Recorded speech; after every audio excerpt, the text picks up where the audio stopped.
Lego, in the Lego book. In Denmark, Billund, 1932, Ole was a skilled carpenter who had a furniture factory and living with a wife. But shortly, due to profit issues, they stopped making that, and Ole's wife died. And Ole had to make wooden toys. As time passed on, more profit began from making wooden toys.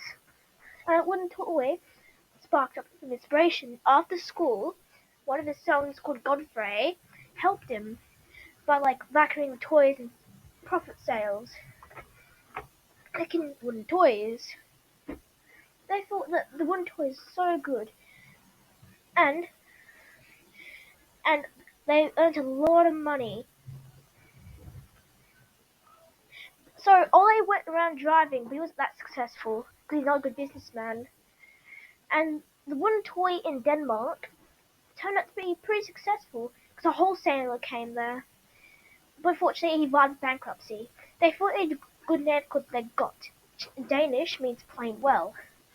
Then it started making, and then money started rolling in from Legot, which means plain well. It was dark, and he had to.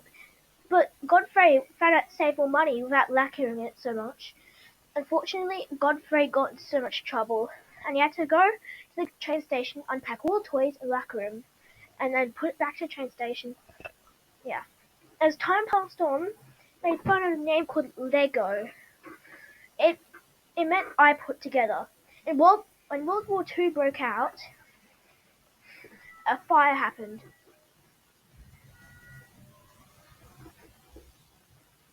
It was a dreadful fire. By the time the firemen arrived, their house was destroyed.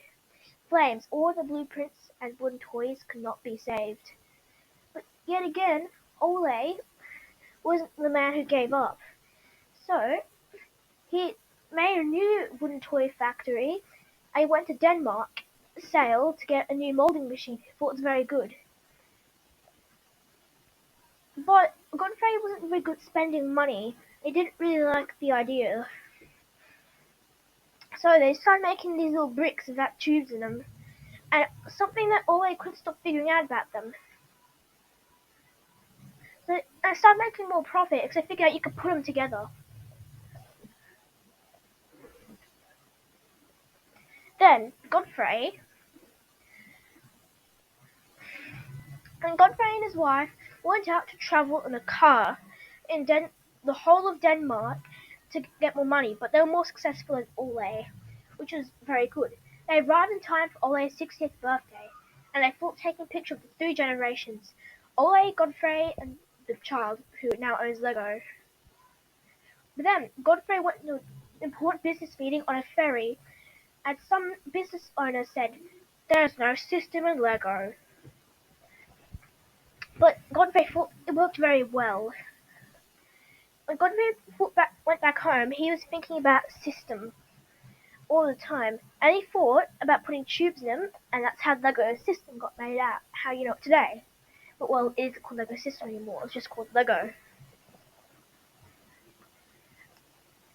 Now Lego system's making much more profit than wooden toys, so they decided to cut down the production of wooden toys.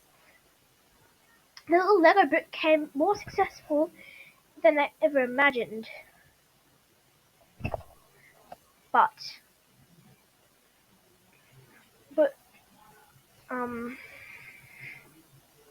the thing is, Ole passed away very sadly from old age, and he never got to see how successful the Lego brick was. And yet again, Ole was left on his own to manage the company, and yet again another fire broke out. But Godfrey built a way new, better factory where they cut the production of wooden toys, so making plastic toys and making Lego systems. Just cut the wooden toys. Because they thought they were going to have a very bad time, but turns out it was very good, because they earned a lot of money. Then they started making Legoland. It was Godfrey's idea, since Ole was dead. But Godfrey expected 300,000 people to be there. The end. And don't forget to subscribe.